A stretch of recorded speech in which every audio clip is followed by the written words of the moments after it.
Bonjour à toutes et tous et bienvenue dans le Collimateur, le podcast consacré aux questions de défense et aux conflits armés. Je suis Alexandre Jublin et aujourd'hui pour parler de tactique navale et plus généralement du combat en mer d'hier, d'aujourd'hui et de demain, j'ai le plaisir de recevoir deux officiers de la Marine nationale, auteurs d'un très impressionnant ouvrage qui, je crois, fera référence longtemps pour ce qui est de l'analyse des dynamiques et des perspectives du combat naval, paru il y a quelques semaines aux éditions des Équateurs et intitulé « Vaincre en mer au XXIe siècle, la tactique au 5e âge du combat naval ».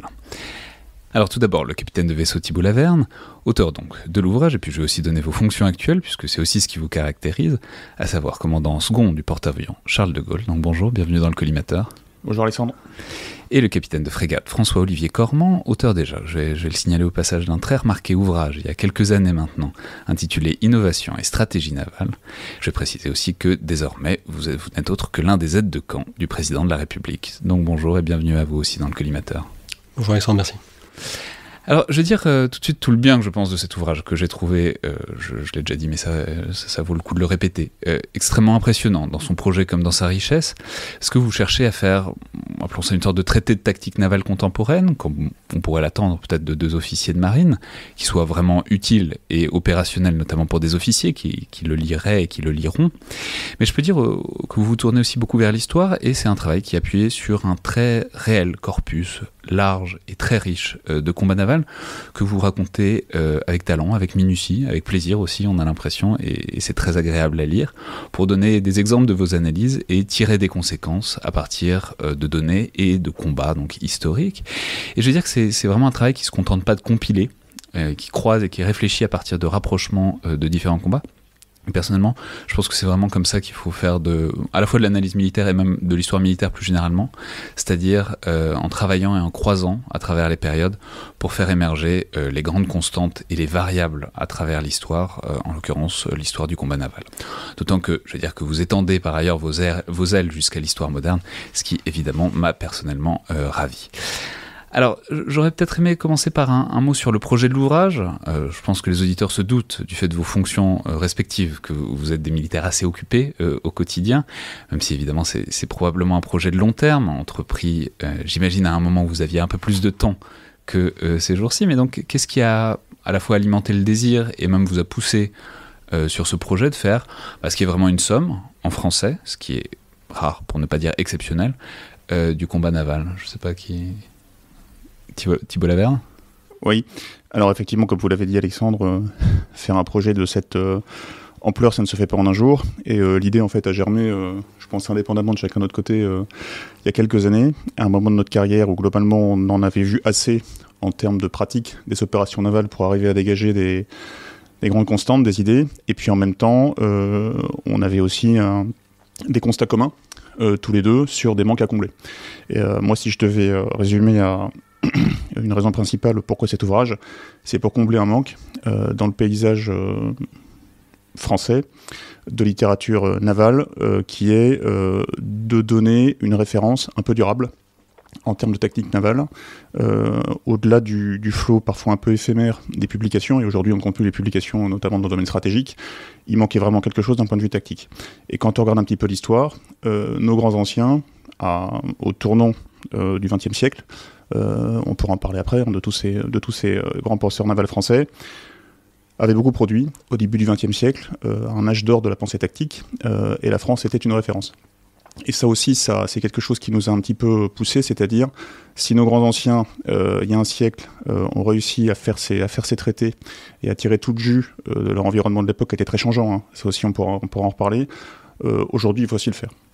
Donc globalement combler ce manque avec un outil de référence qui parle de tactique navale, qui en parle aux praticiens, que nous sommes nous. D'ailleurs on a un peu écrit en fait le livre qu'on aurait aimé lire, je pense, sur les bancs de l'école navale ou sur les bancs de l'école supérieure des combats et d'armes navales il y a quelques années.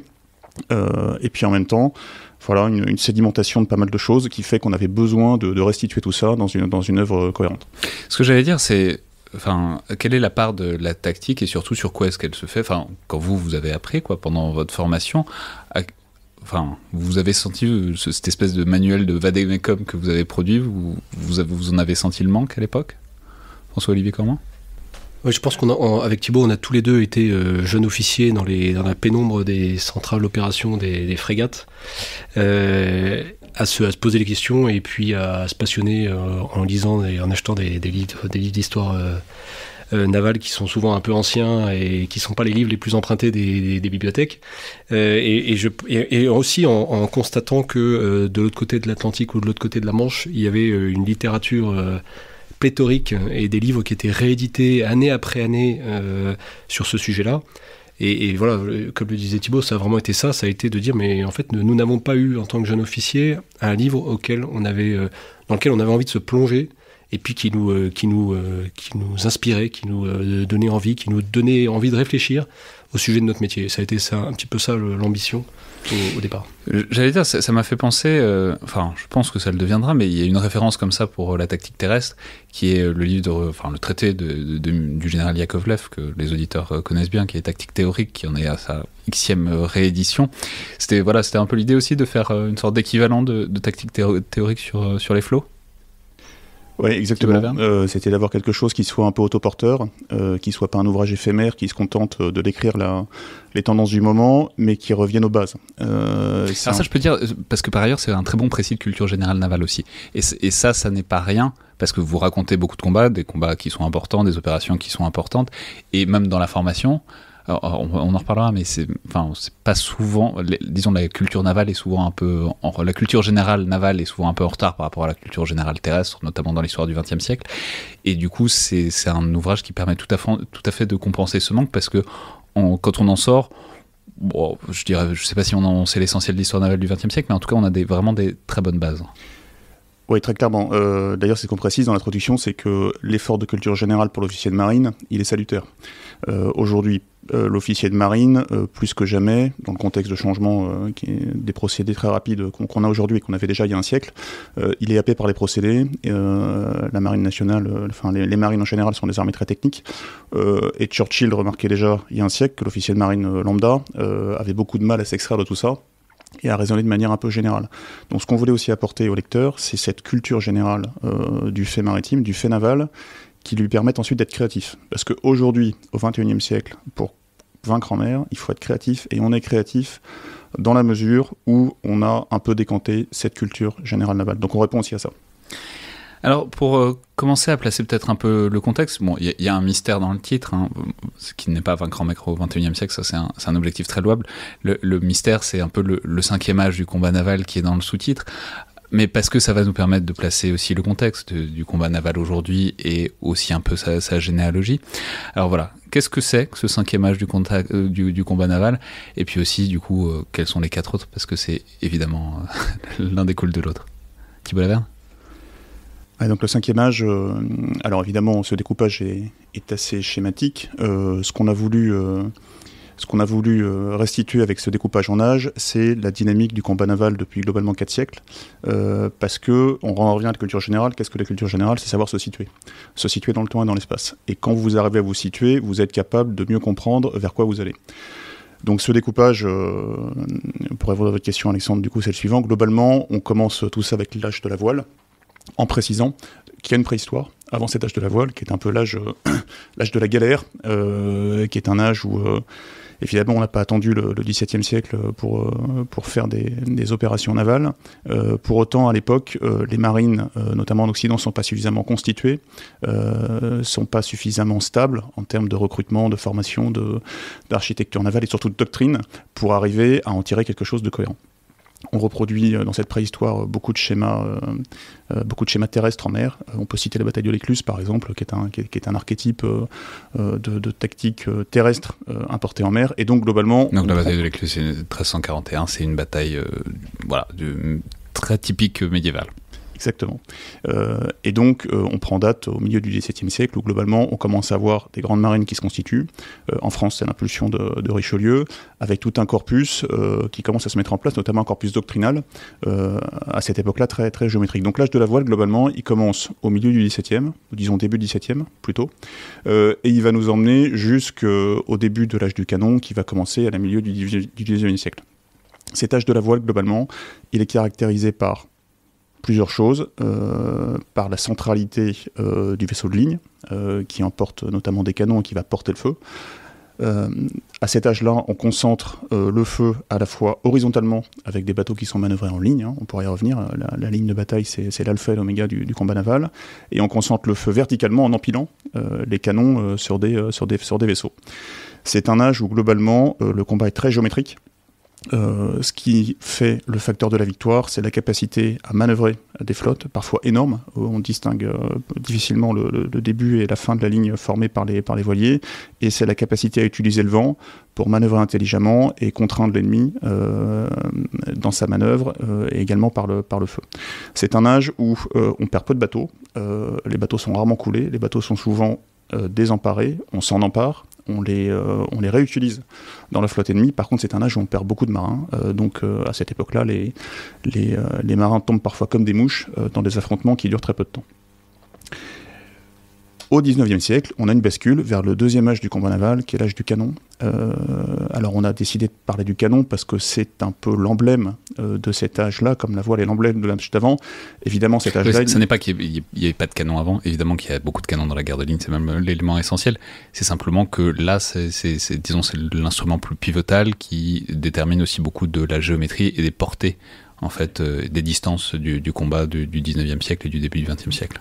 Exactement. En fait, le nom qu'on donne à un âge, c'est le nom du procédé ou de l'outil qui fait que le combat est déterminé par son emploi. Donc la voile avant, ensuite le canon.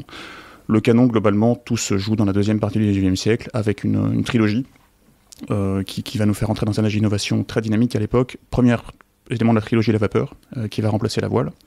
Deuxième élément de la trilogie, ça va être le blindage. On va quitter les coques en bois pour arriver vers les coques en fer. Et troisième élément de la trilogie, c'est le canon qui va ne faire que se perfectionner pendant ces années-là. L'âge d'or du canon, globalement, ça se passe entre 1890 et le premier conflit mondial. Et c'est un âge d'innovation très très dense, avec énormément de pensée et énormément de réflexion tactique. Cet âge du canon, le fleuron, c'est le cuirassé, on pourra y revenir, qui est la pièce maîtresse, donc le battleship, le bâtiment de ligne donc, qui succède au vaisseau de ligne de l'âge de la voile. Pour ça, on peut dire qu'il y a des grands noms. Alors, il y a le Dreadnought, qui est un navire, enfin, il y a eu plein de Dreadnoughts, mais en l'occurrence, qui est le cuirassé anglais paroxystique, il y a le Bismarck en Allemagne. Enfin bon, c'est des grands navires dont on a souvent un peu gardé les noms parce qu'ils avaient cette réputation, mais enfin, à chaque période, il y a des navires comme ça, une réputation d'invulnérabilité, tellement ils étaient densément armés et fortement cuirassés, quoi. Oui, c'est ça. En fait, dans ces bateaux-là, on arrive à conjuguer les trois innovations dont j'ai parlé. Donc, c'est à la fois la vapeur qui va être remplacée, qui va évoluer avec la roue à aube, puis ensuite l'hélice, et puis on peut passer du charbon au mazout. Donc, tout ça, ça va se concentrer dans la vitesse. Le deuxième élément, c'est le blindage, donc avec une capacité à encaisser des coups phénoménale sur ces bateaux-là.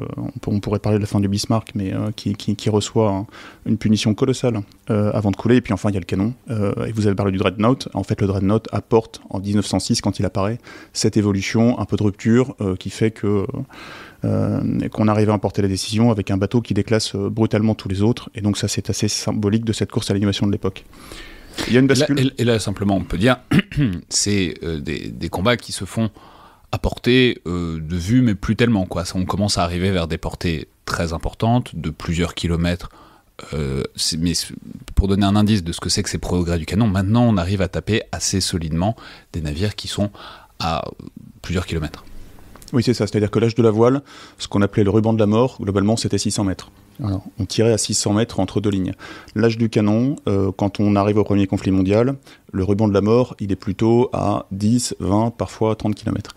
Et donc, ça nous fait la transition, Alexandre, avec l'âge de l'avion, puisque de ce besoin de tirer loin, émerge un besoin de reconnaissance lointaine au début du XXe siècle, qui est honoré à la fois par des bateaux, ce qu'on appelle des éclaireurs, donc des avisos ou des croiseurs qui vont éclairer les cuirassés, et puis évidemment l'avion qui apparaît à ce moment-là, donc l'avion basé à terre, puis l'avion basé en mer, qui sert dans un premier temps d'auxiliaire pour pouvoir éclairer au loin et arriver à repérer l'ennemi suffisamment tôt pour prendre sa formation de combat et ensuite l'engager au canon. Et donc l'avion au départ apparaît comme un auxiliaire et assez rapidement, donc au début du XXe siècle et notamment dans l'entre-deux-guerres, l'avion va prendre un rôle de plus en plus offensif. Et là, nos anciens étaient confrontés à un dilemme à ce moment-là. Faut-il disperser cette puissance aéronavale ou la concentrer ? La dispersion, c'était l'hydravion. Je mets un hydravion sur chacun de mes bateaux et il va éclairer, je le catapulte. Ensuite, l'hydravion se posait et je le récupérais avec une grue, choix qui a été fait en France. Ou la concentration, c'est-à-dire mettre beaucoup d'avions sur le même bateau, et c'est là qu'on en arrive au concept du porte-avions qui émerge à ce moment-là. Dans l'entre-deux-guerres, beaucoup de questions se posent, il y a beaucoup de débats, on perçoit que l'avion, le porte-avions, va jouer un rôle important. Et c'est la Deuxième Guerre mondiale qui va révéler ce rôle majeur, et là on rentre dans l'âge de l'avion, à ce moment-là, où globalement on passe d'un duel au canon à un duel qui est déporté par l'avion, qui fait que on va faire les premiers combats trans-horizon, et la manière de combattre en mer, la technique navale, va être totalement... non pas révolutionné, mais en tout cas infléchi par l'arrivée de l'avion. Cet âge de l'avion, il dure encore aujourd'hui, en fait, d'une certaine manière. Oui, c'est ça, j'allais dire, c'est pas le second du Charles de Gaulle qui va me dire que les avions et les porte-avions, c'est fini, j'espère. Non, exactement. Mais il y a quand même un âge un peu nouveau qui apparaît après la Seconde Guerre mondiale, c'est l'âge du missile. Voilà, donc ça, c'est le 4e âge. On est encore d'ailleurs en grande partie dans l'âge du missile, et en fait, tout se conjugue, c'est-à-dire que les avions aujourd'hui sont mis en œuvre depuis le porte-avions, vont tirer des missiles, et donc vous voyez bien qu'il y a une conjugaison de tout ça. Sauf qu'à partir des années 60, là où l'avion était central dans la manière de combattre, d'aller chercher l'autre, le missile reprend cette centralité. Et donc on peut dater le début de cet âge du missile globalement en 67, qui est donc la guerre des 6 jours. Et donc là, les premiers échanges de missiles entre des bâtiments de combat en mer.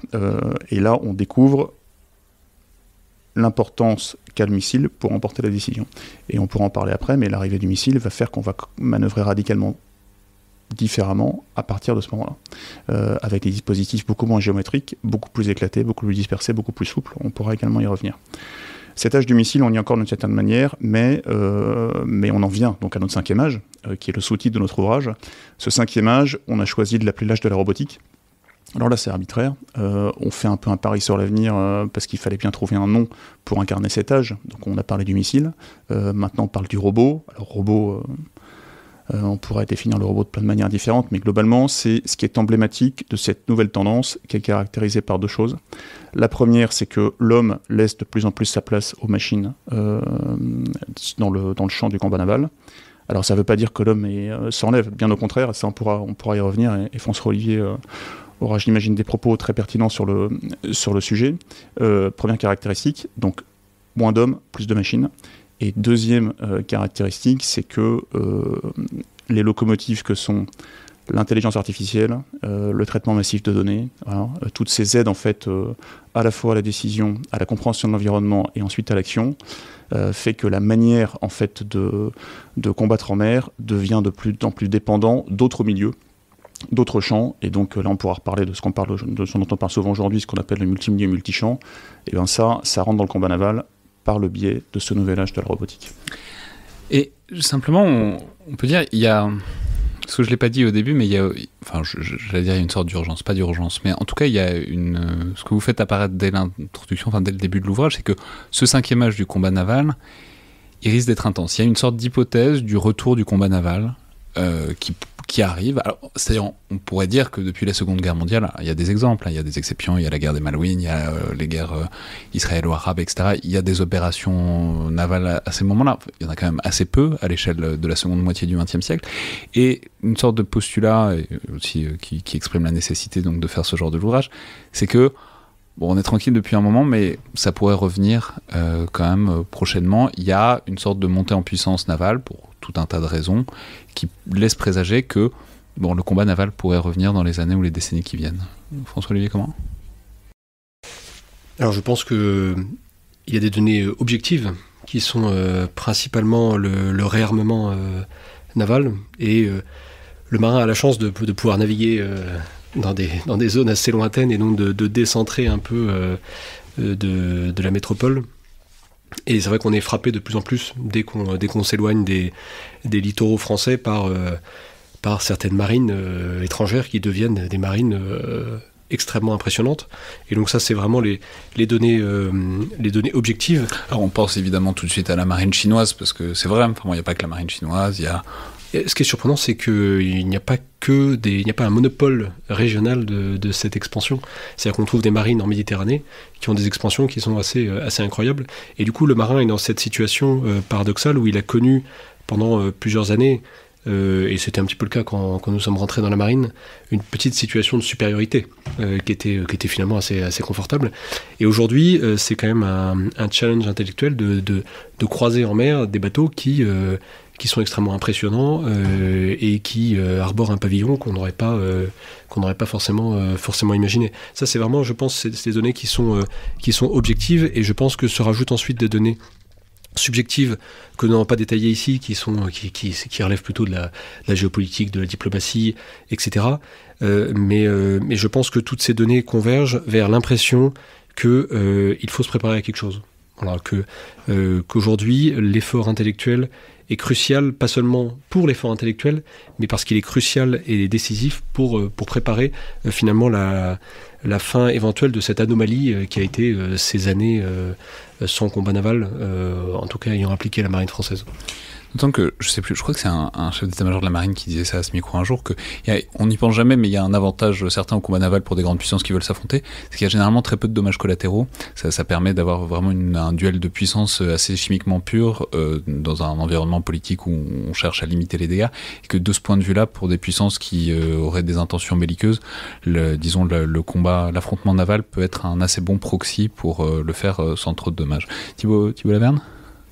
Oui, Alexandre, exactement. C'est-à-dire qu'au-delà de l'inflation des moyens dont parlait François-Olivier, qui traduit le réarmement, mais qui est une manifestation en fait du retour de la compétition des États-puissances, il y a également l'opportunité, l'effet d'aubaine que constitue l'affrontement dans un milieu commun. Donc les grands milieux communs, on les connaît, c'est le milieu maritime évidemment dont on va parler, le milieu spatial, le cyberespace. Et donc dans le milieu maritime, globalement, vous avez un effet d'aubaine entre guillemets à l'affrontement qui est lié aux caractéristiques du milieu. Donc vous avez parlé notamment du fait que c'est un milieu un peu indolore. C'est vrai, donc les dommages collatéraux en mer, c'est pas du tout... sauf pour les marins. Exactement, et d'ailleurs quand vous faites le choix de partir en mer sur un bateau, en fait, implicitement vous acceptez le risque que vous prenez d'aller à l'affrontement, et d'ailleurs la plupart même des bâtiments civils qui rentrent dans une zone de guerre, en fait, implicitement acceptent ce risque-là. Néanmoins, on y reviendra après, le milieu maritime reste immense, et dans le milieu maritime, pas d'hôpitaux, pas de crèches, pas de routes, voilà. Donc il y a un côté indolore qui fait que tenter l'affrontement est beaucoup moins risqué en termes de retombées, d'effets dominos en mer que ça ne pourrait l'être à terre. Premier point. Deuxième point, c'est un milieu qui est assez peu régulé en réalité. Donc certes, il existe un droit de la mer, un droit maritime, mais qui peut largement être enfreint. Et ça aussi, on pourra revenir sur ce sujet-là. Et puis plus généralement, en mer, vous avez un espace de confrontation qui fait que comme c'est un milieu global, vous êtes au contact très rapidement. Or aujourd'hui, un des enjeux importants, c'est pas tant l'invasion, la conquête du territoire, mais c'est bien le contrôle des espaces communs, qui est une caractéristique. Et donc, comme aujourd'hui, l'affrontement des États-puissants se joue beaucoup plus sur le contrôle que sur l'invasion, même si l'Ukraine peut donner l'impression que l'invasion, l'alpha et l'oméga, en réalité c'est plutôt le contrôle qui joue, et bien vous avez donc des volontés adverses qui se retrouvent en mer, dans un espace commun où il y a une opportunité de s'affronter. Et donc c'est dans ce cadre-là qu'on peut lire aussi la perspective du retour possible du combat naval. On en reparlera évidemment, parce que c'est tout à fait central. Mais alors, pour entrer dans le dur en quelque sorte de l'émission, je ne sais pas si je l'ai dit, mais bon, c'est une somme, et ça n'a vraiment pas de sens d'essayer de faire une émission sur la totalité de l'ouvrage. C'est un livre de plus de 600 pages, qui est par ailleurs très dense, et une, ni deux, ni 10 émissions n'y suffiraient pas. Donc c'est évidemment pas le projet, mais je pense que c'est un ouvrage qui, du coup, et on a commencé à le faire, a le mérite de permettre de parler vraiment de combat naval et de la mer, ce qui n'est pas si fréquent, malheureusement, notamment, vous l'avez dit un peu, mais dans une période où globalement tous les regards sont tournés vers l'Ukraine depuis plus d'1 an, donc essentiellement vers du combat terrestre, même s'il y a eu cette légère parenthèse Moskva qui a permis, par exemple à ce micro, de faire une généalogie de la marine russe qui était très, très sympathique à faire, mais ça c'est resté une incise plus qu'autre chose à l'échelle de la guerre en Ukraine. Mais plus généralement, je peux dire, je pense que c'est souvent un imaginaire un peu flou, le combat en mer, parce que c'est loin, c'est un milieu mystérieux, voilà, c'est la mer, loin du regard aussi, parce que à l'ère du missile et plus encore, c'est pas exactement des corps à corps, donc c'est souvent difficile de résumer, de rassembler l'action dans un seul plan. On pourrait dire ça aussi d'ailleurs du combat aérien, mais on a souvent sur la guerre aérienne cette mythologie du dogfight, du combat à très courte distance, d'ailleurs très exagéré par rapport à son importance réelle, mais voilà, il y a souvent ce besoin de saisir l'action en un plan, etc., par des choses très rapprochées. Et ça, il faut dire que le combat naval, ça s'y prête difficilement, parce que ce sont des distances immenses la mort qui frappe de très loin quand il y a un combat. Donc voilà, justement, j'aurais aimé en parler un peu, et en premier lieu parler de cet espace dont j'ai dit qu'il était un peu mystérieux, pour reprendre la base, et surtout pour parler un peu des spécificités qu'on y trouve pour faire la guerre. Alors vous en trouvez 4-5 essentiels. D'abord, je veux dire, c'est un milieu qui est global, c'est-à-dire il communique, il ne connaît pas vraiment de frontières, ça, on y a fait un peu référence. Surtout, j'aurais aimé entrer par là, vous écrivez que c'est un milieu qui est lisse et fluide. Alors c'est très imagé, très joli. Qu'est-ce que vous entendez exactement par là, Thibault Lavergne? Oui, alors effectivement, chaque adjectif a son importance, et quand on a utilisé ces termes pour caractériser l'espace maritime, ça a été pesé au trébuchet, et on voulait vraiment mettre les bons mots sur les bonnes notions. C'était aussi une des frustrations qu'on avait en tant qu'officier de marine, c'est souvent d'entendre parler de choses et puis d'avoir l'impression qu'on n'était pas allé au fond des concepts. Donc lisse et fluide. Un milieu lisse, c'est un milieu dans lequel les mobiles peuvent se déplacer sans entrave, globalement. Alors évidemment, il y a de la viscosité qui apparaît en mer, d'autant plus que vous vous rapprochez des côtes, mais globalement l'espace maritime, qui occupe 70% de la surface du globe, est essentiellement lisse, c'est-à-dire que pas de coupure humide, pas de col, pas de montagne, les ondes se déplacent au-delà de la surface de manière non entravée, et donc ça a des conséquences sur lesquelles on pourra revenir, notamment en termes de capacité à se concentrer assez rapidement. Tout est simple. Maintenant, le milieu il est lisse, mais il est fluide, c'est-à-dire qu'en terre aussi, vous avez des milieux lisses. Vous prenez un parking, c'est lisse. Par contre, c'est pas fluide. C'est-à-dire que le parking est stable dans le temps. La mer ne l'est pas. Donc c'est là qu'on en arrive à la fluidité. C'est-à-dire que le milieu fluide est un milieu en changement perpétuel, et donc c'est un espace de transit qui ne peut pas être occupé. C'est-à-dire que la conséquence immédiate que vous avez sur le combat naval, c'est qu'il n'y a pas de front, il n'y a pas d'avant, il n'y a pas d'arrière, tout se renouvelle en permanence, et donc l'avantage défensif que vous pouvez avoir notamment à terre, sur lequel on reviendra, vous ne l'avez pas du tout en mer. Pour dire clairement, on a du mal à creuser des tranchées, quoi. Exactement. Et donc lisse et fluide, ça c'est la mer. Uniquement lisse, ça peut se retrouver à terre, comme je l'ai dit. Par contre, le fluide, on le retrouve en mer. Et donc, dans les espaces fluides, notamment, vous avez une prédominance du temps sur l'espace. Et ça aussi, conceptuellement, c'est hyper important, parce que en mer, on pourra y revenir, le facteur temps est décisif. Là où à terre, c'est plutôt l'espace qui va dicter les rapports de force. Ensuite, nouvel adjectif, mais qui est tout à fait utile, multidimensionnel et notamment tridimensionnel. Alors, qu'est-ce que vous entendez par là ? Alors, tridimensionnel, dont je représente bien l'affaire, donc en haut, en bas, sur les côtés. Donc quand vous êtes projeté dans la conflictuelle navale, globalement, vous devez penser dans le plan. Donc là, c'est la surface de l'eau, ces grandes étendues, cette masse donc à la fois lisse et fluide. Vous avez tout ce qui surplombe l'eau, donc là c'est le domaine aérien. Domaine aérien, mais que je préfère appeler le domaine aéronaval, c'est-à-dire que c'est l'eau au-dessus de la mer, et l'eau au-dessus de la mer, l'air au-dessus de la mer. Et non pas avec les milieux fluides, on les confond parfois. Et non pas l'air au-dessus de la terre, donc on pourrait revenir, mais là aussi c'est quelque chose qui est assez déterminant. Et puis vous avez également sous l'eau. Sous l'eau, qui est en soi aussi un domaine en 3 dimensions. Et donc ce domaine, la conséquence du caractère tridimensionnel de l'espace de conflictualité navale, c'est notamment 2 choses. La première chose, c'est que vous avez des échelles de temps et d'espace qui sont très différentes. On peut citer un exemple dans la lutte anti-sous-marine. Voilà. Quand vous avez une chasse au sous-marin, sous l'eau, tout va être déterminé par des vitesses de l'ordre de la dizaine de nœuds, avec un son qui se déplace à plusieurs milliers de mètres, enfin de l'ordre du millier de mètre par seconde.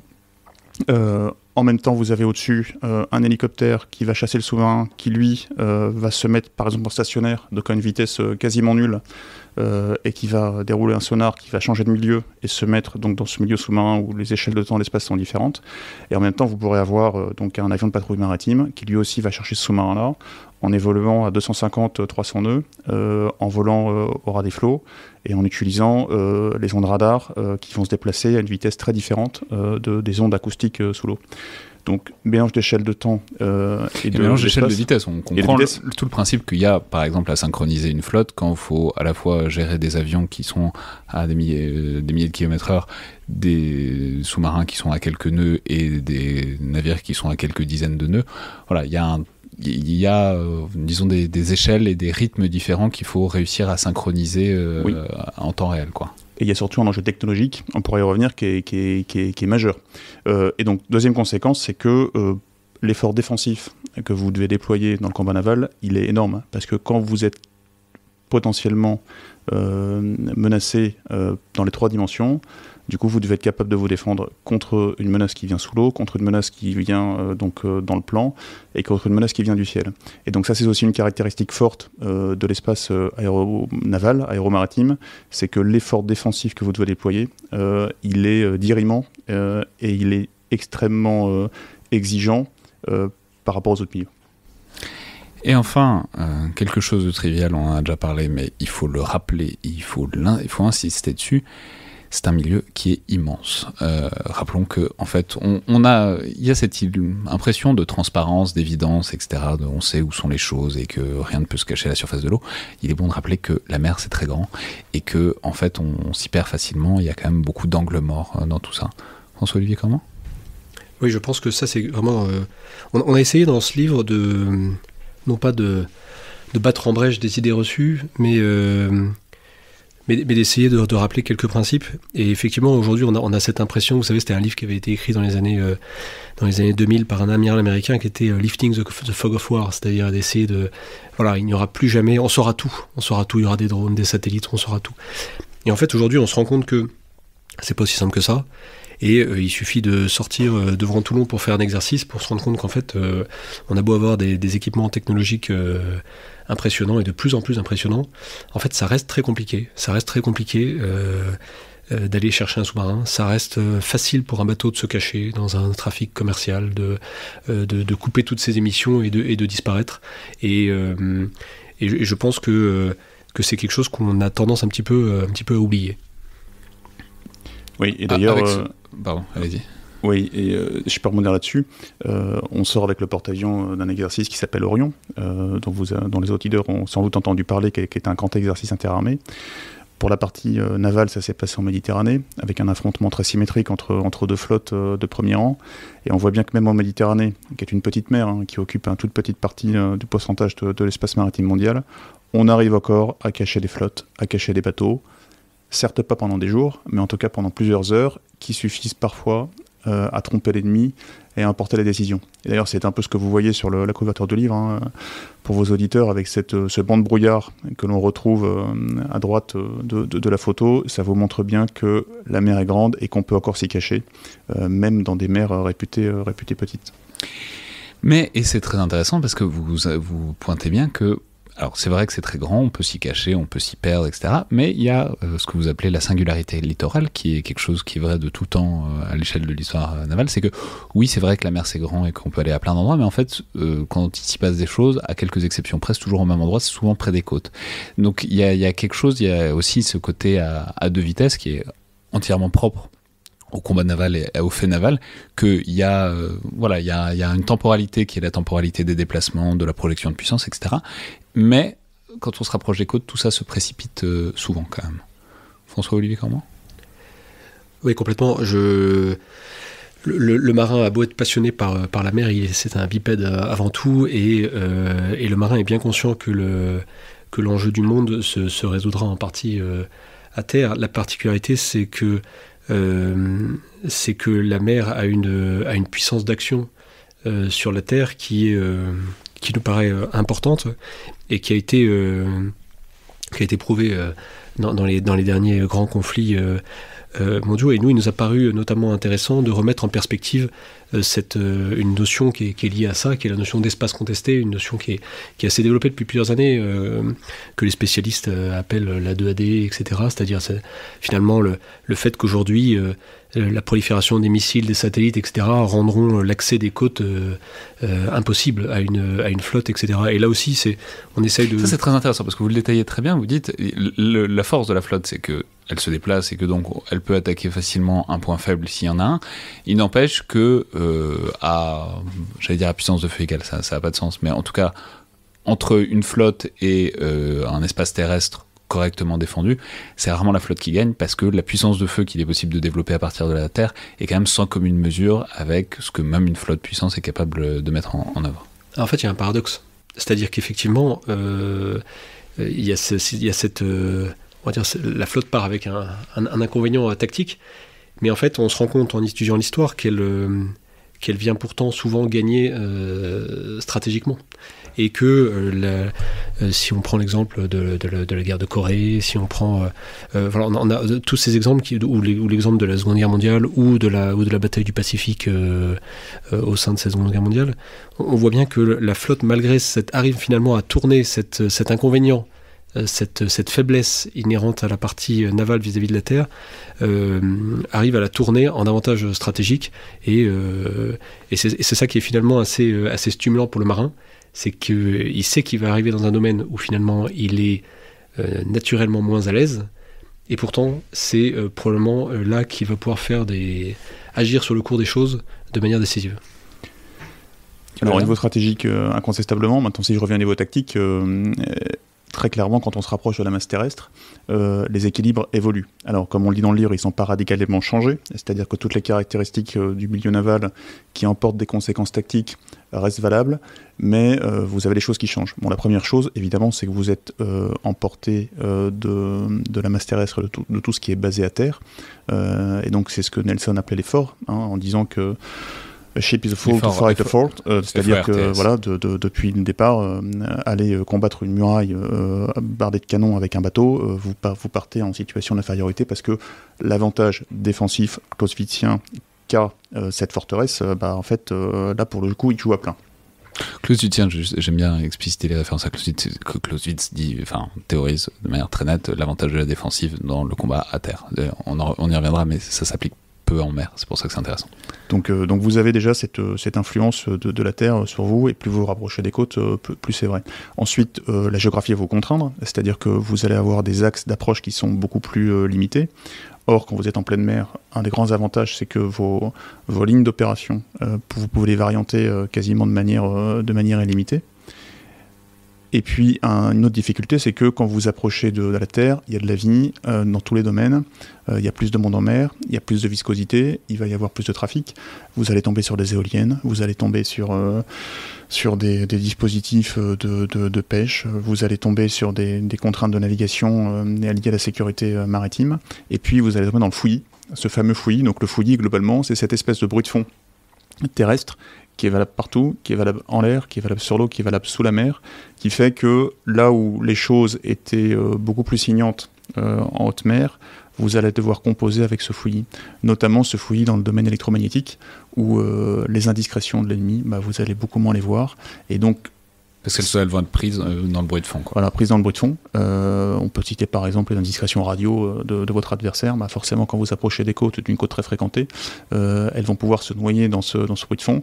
Et plus généralement, tous les mobiles qui vont évoluer, dès l'instant où ils évoluent au-dessus de la masse terrestre, alors, vous avez un espèce de ce qu'on appelle le fouillis, tout simplement, qui fait que vos senseurs vont être un peu moins performants. Pareil sous l'eau, un sous-marin qui arrive dans une ambiance beaucoup plus bruitée, lié justement à la proximité des côtes et au trafic maritime, fait que ça va être plus simple pour lui pour se cacher, et en même temps ça va être plus compliqué pour lui de détecter. Donc tout ça pour dire que on explique dans notre livre que les caractéristiques du milieu naval, quand on s'approche des côtes, elles sont un petit peu infléchies. Maintenant, la question, c'est, mais quelle est cette distance à partir de laquelle ça s'infléchit? En fait, il n'y a pas vraiment de référence. C'est-à-dire ce qu'on appelle la frange littorale, on la caractérise conceptuellement comme cette distance à la côte à partir de laquelle vous pouvez produire des effets décisifs de la terre vers la mer, et réciproquement, cette distance à partir de laquelle la flotte peut commencer à produire des effets directement sur les objectifs littoraux. Selon les penseurs, ça peut être, ou selon les époques, cette bande, elle peut aller de quelques kilomètres à quelques dizaines, voire centaines de kilomètres. à tel point qu'aujourd'hui, certains analystes considèrent que la mer Baltique, par exemple, ou la mer Méditerranée, sont quasiment des franges littorales à part entière. Oui, parce qu'on mesure bien que par ailleurs c'est différent à l'âge du porte-avions où on peut catapulter des rafales pour aller frapper la terre assez aisément, et à l'âge du dreadnought où il fallait quand même être à portée de canon. Alors, simplement, donc on l'a dit, c'est vraiment un ouvrage tactique parce que c'est sa spécificité. On peut dire des bouquins de stratégie maritime, stratégie navale, il y en a quand même un paquet. Mais là où les deux s'articulent, et j'aurais quand même aimé en parler une seconde, c'est, je posais la question de manière très bête, c'est pourquoi est-ce qu'on fait la guerre sur mer ? C'est-à-dire pour quels objectifs, quels sont les objectifs, quels sont les effets qu'on pense avoir ? Alors vous avez commencé à en parler un petit peu tout à l'heure, les notions de contrôle des mers, de déni d'accès, etc. Mais en gros, pourquoi est-ce qu'on a des flottes, à quoi est-ce que ça sert, et pourquoi est-ce qu'on envisage de se combattre en mer ? Quels sont les grands objectifs qu'on peut espérer avoir à partir du combat naval ? François-Olivier Cormand ? Je pense qu'on se bat en mer parce que historiquement ça a marché. C'est-à-dire qu'on se bat en mer parce que l'impact qui est possible sur le cours des choses, qui n'est pourtant pas immédiat, a marché au cours des siècles. Je pense que sans revenir à Mackinder, Spackman, etc., la thalassocratie a réussi dans l'histoire, est un modèle qui a particulièrement réussi dans l'histoire. Ça, je pense que c'est tout l'enseignement de Mann, etc., qui dépasse largement le sujet de l'objectif de notre livre, mais je pense que c'est quand même... je vais repréciser, c'est Alfred Thayer Mann, qui est donc un grand penseur naval, qui est la référence en stratégie navale encore jusqu'à aujourd'hui.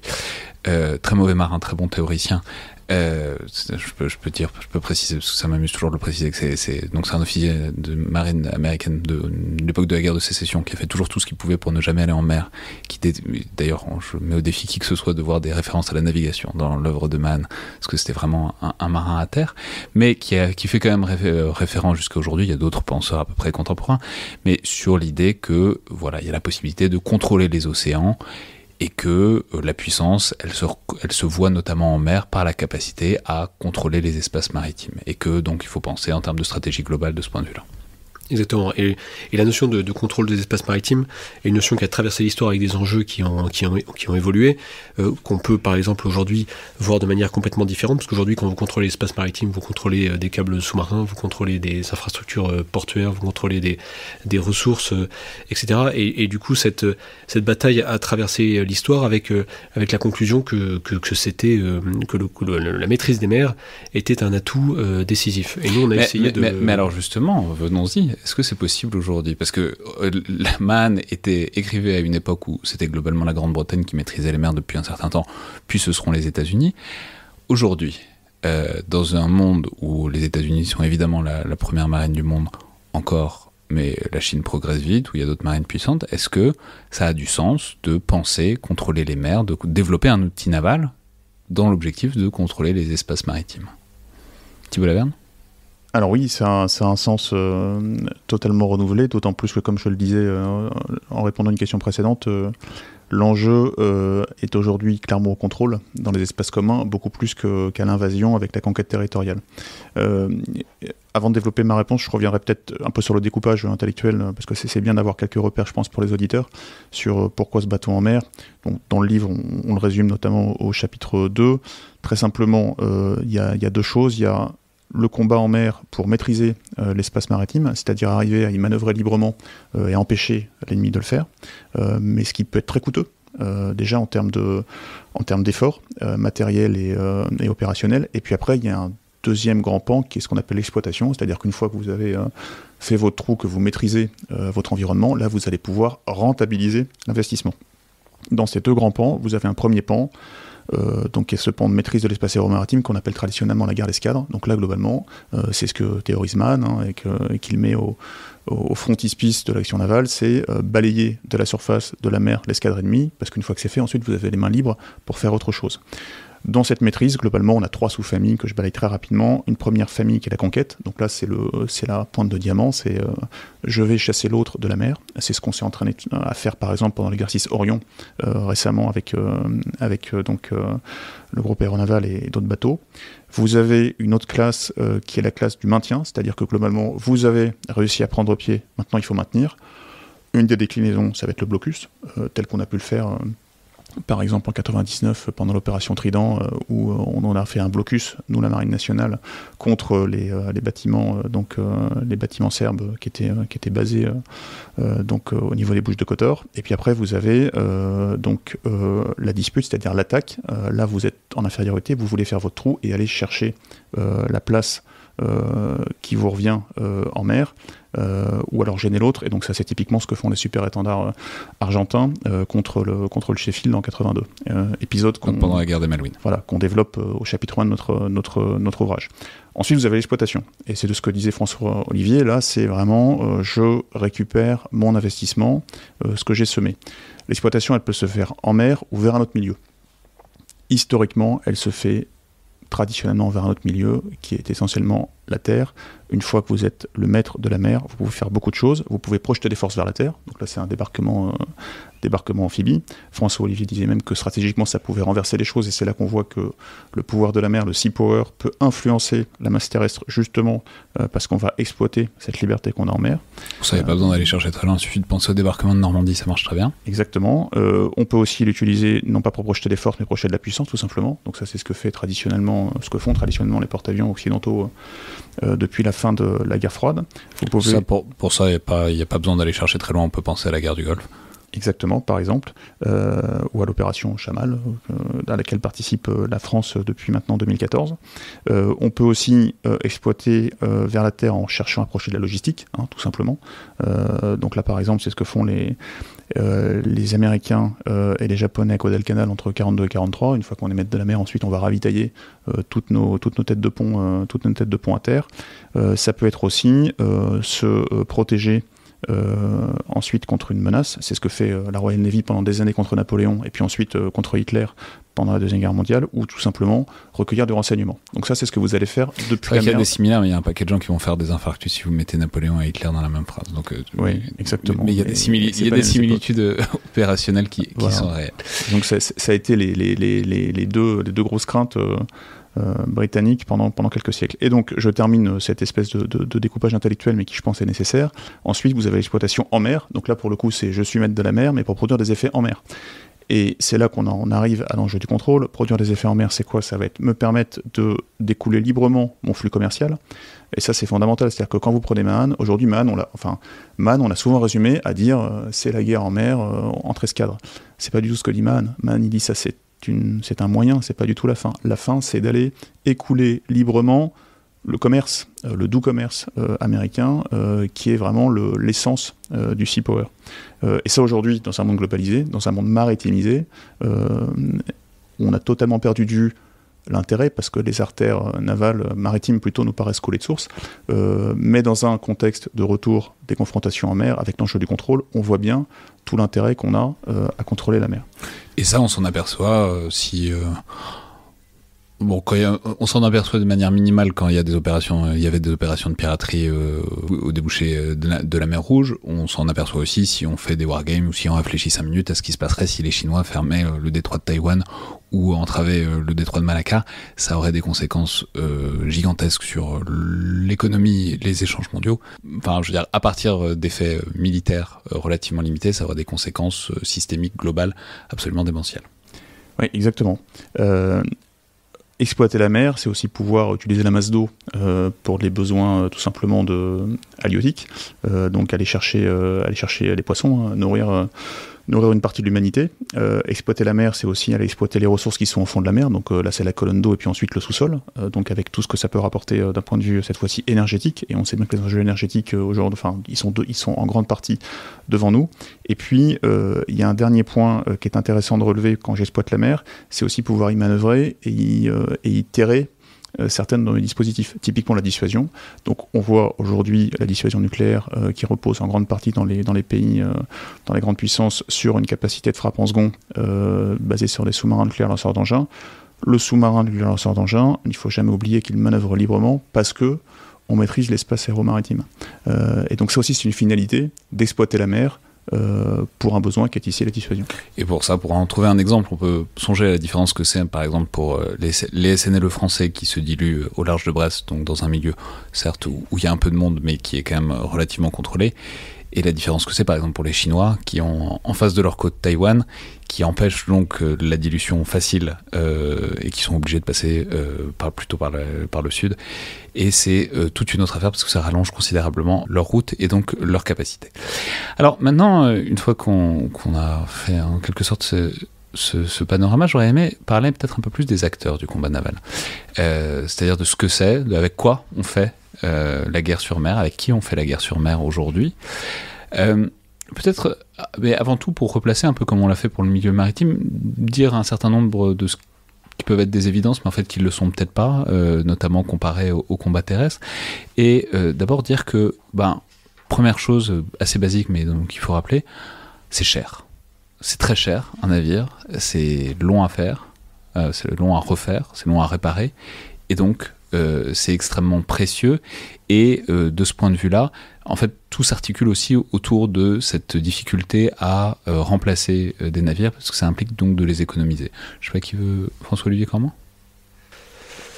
Oui, je pense que le sujet technologique est clairement est majeur, parce que justement il faut se déplacer dans un milieu qui est pas le milieu naturel.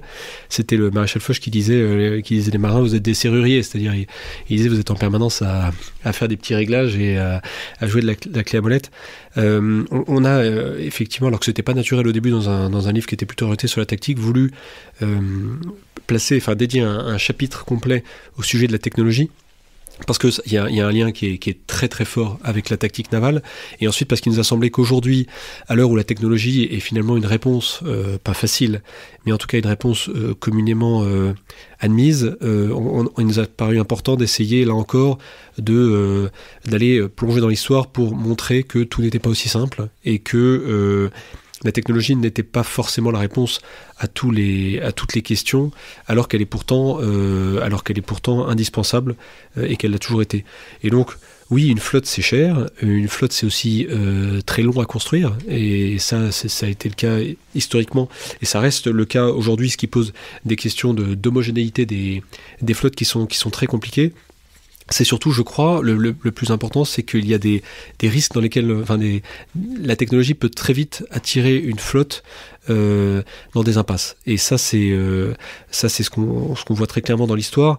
Il y a par exemple une recherche de la surprise. On cherche souvent à avoir l'arme qui va surprendre tout le monde, etc. On se rend compte historiquement que c'est très difficile et que la surprise ne dure pas très longtemps, et que souvent, en fait, la surprise technologique va être plus la sous-estimation ou plutôt un manque d'anticipation.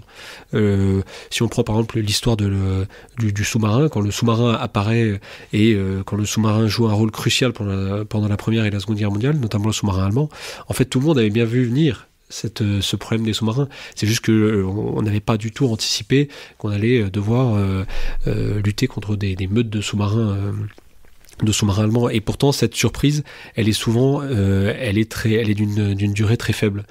C'est l'exemple de la bataille de Hampton Roads, vous savez, c'est en 1862, vous avez les sudistes qui arrivent dans la baie d'Hampton Roads avec un des premiers cuirassés, et puis qui défont la marine nordiste, et là tout le monde croit que ça y est, la surprise technologique elle permet de remporter une très grande bataille. Et en fait dès le lendemain vous avez les nordistes qui alignent un bateau quasiment équivalent, et en fait les deux bateaux vont se canonner pendant toute la journée, et finalement la surprise aura duré 24 heures.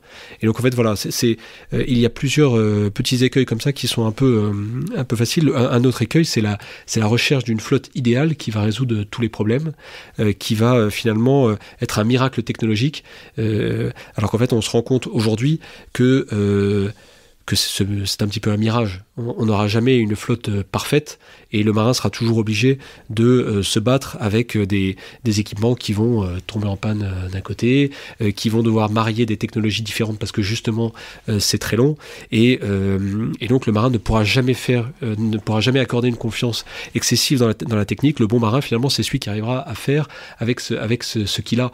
Et il y a de très nombreux exemples qu'on cite dans le livre qui nous ont passionnés. C'est par exemple le héros qui était le vaisseau phare de Suffren pendant sa campagne victorieuse des Indes. Son prédécesseur lui avait écrit sur le rapport. C'est le bailli de Suffren. Le bailli de Suffren, donc c'est la guerre du naval au XVIIIe siècle, et c'est disons, l'un des grands commandants français qui a notamment beaucoup gêné dans l'océan Indien les Britanniques. Voilà, et donc son prédécesseur lui avait dit, en lui donnant le bateau, c'est un bateau qui est nullement propre à faire la guerre. Voilà, et pourtant Suffren arrive à remporter des batailles qui ont été décisives. Donc en fait, voilà, il n'y a pas de déterminisme. Ce n'est pas forcément la technologie qui va dicter l'issue du combat naval. Ouais, et on peut dire que les casses navales sont pleines de navires révolutionnaires qui n'ont pas marché. On peut citer de ce point de vue-là, par exemple, l'exemple qu'on cite souvent, c'est les Zumwalt. Donc c'est cette classe de patrouilleurs côtiers relativement légers que les États-Unis avaient développé à grands frais il y a quelques décennies, et qu'ils ont fini par abandonner. Enfin, ils sont encore là pour une grande partie, mais ils ont fini par considérer que ça coûtait trop cher pour ce que ça rendait comme efficacité. Alors plus que ça, les Zumwalt, c'est des bateaux qui sont très gros, mais ce qui est intéressant dans cet exemple-là, c'est que les Américains ont préféré effectivement arrêter cette série et revenir à la série d'avant en l'améliorant considérablement. Donc les Ticonderoga ? Non, alors plutôt la classe Harley Burke, qui est une série de bateaux qui date des années 80 et qui finalement a été upgradée en quelque sorte pour dépasser aujourd'hui les 70 exemplaires. Et en fait, c'est aussi une des illustrations très concrètes de ce qu'on cherche à dire, c'est-à-dire on se rend compte que l'innovation navale, c'est plus la recherche du mieux que la recherche du plus. C'est-à-dire que l'innovation cumulative va souvent être plus efficace que l'innovation de rupture brute et sèche, qui est beaucoup plus risquée. Voilà, c'est un des exemples de ce qu'on tire de nos exemples d'histoire. Vous voulez rebondir là-dessus, Thibault Laverne ? En fait, je voulais revenir au début de la question. Du coup, oui, effectivement, les flottes, ça coûte historiquement très cher. C'est pour ça que les puissances navales, en tout cas océaniques, sont assez rares dans l'histoire. C'est même pour ça qu'un pays comme la France, écartelé entre ses façades maritimes et ses ennemis situés parfois plus sur le continent, a dû faire des choix. Et même au sommet de sa puissance, n'a pas réussi à entretenir dans le temps une marine de très haut niveau, même si elle avait tout à fait conscience des enjeux maritimes. Et donc ça nous ramène tactiquement à quelque chose de fondamental, qui est que le combat naval, il est décisif. On en reparlera un peu après, mais globalement, quand vous balayez de la surface de la mer l'escadre ennemie, le temps de régénération, il se compte pas en années, il se compte en décennies. Donc ça veut dire que l'avantage que vous remportez, stratégique, en coulant tactiquement la flotte ennemie, il est énorme. Et ça, c'est un des effets de levier de la tactique navale qu'on développe dans l'ouvrage.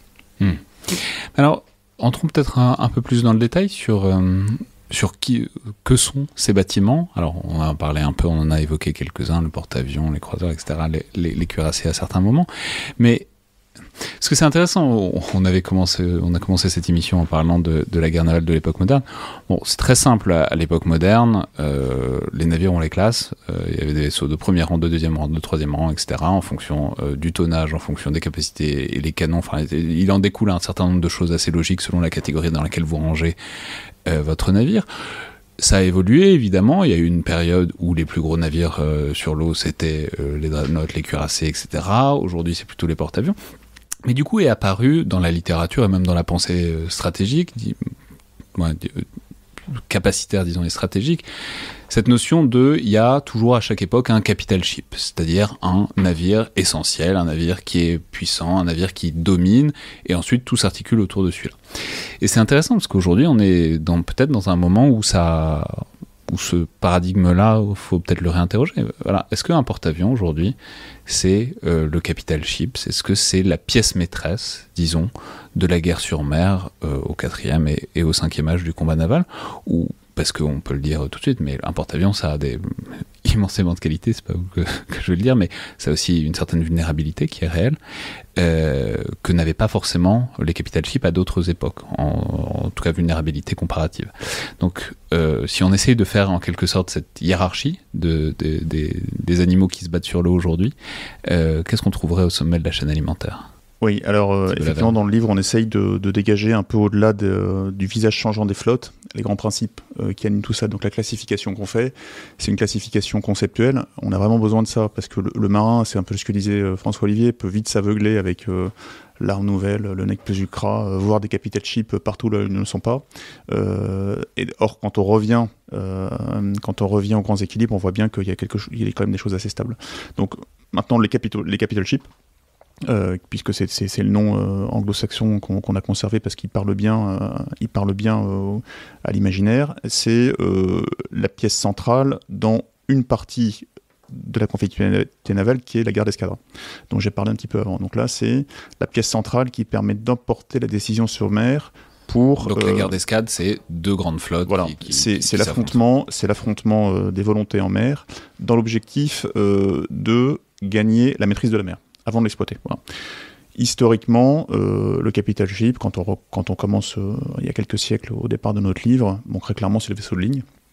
Le vaisseau de ligne, on a parlé du héros de Suffren tout à l'heure, mais globalement c'est ce vaisseau qui permet à la fois d'être une plateforme de commandement et en même temps d'empiler les canons sur 2, parfois 3 ponts, et donc de concentrer le feu, de délivrer le feu, et c'est lui qui dans la bataille va ensuite emporter la décision par le feu puis par le choc, puisque souvent ça se finissait par des abordages, et donc la masse que vous mettiez sur ces bateaux-là, pour ensuite passer à l'abordage, permettait souvent par le nombre d'aller écraser le camp d'en face. Typiquement Trafalgar, c'est en grande partie ce qui se passe. Le capital ship ensuite, je reviens à ce que je disais au départ, donc l'air du canon, on voit bien que la pièce centrale ça devient le canon, et donc le cuirassé s'impose, parce que c'est lui qui va, dans cette guerre d'escadre, emporter la décision, par la puissance de feu qu'il va délivrer au loin, avec le plus de précision possible, le plus de cadence de feu possible.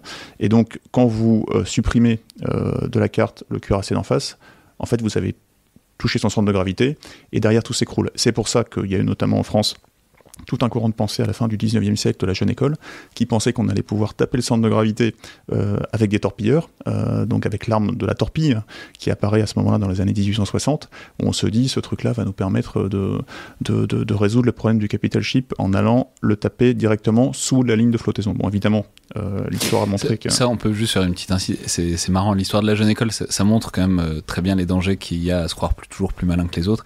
C'est ce moment où la pensée stratégique française s'est dit, voilà, il suffit pour ne plus perdre les gros bateaux, il suffit de plus en faire et d'avoir que des petits bateaux. On réussira quand même à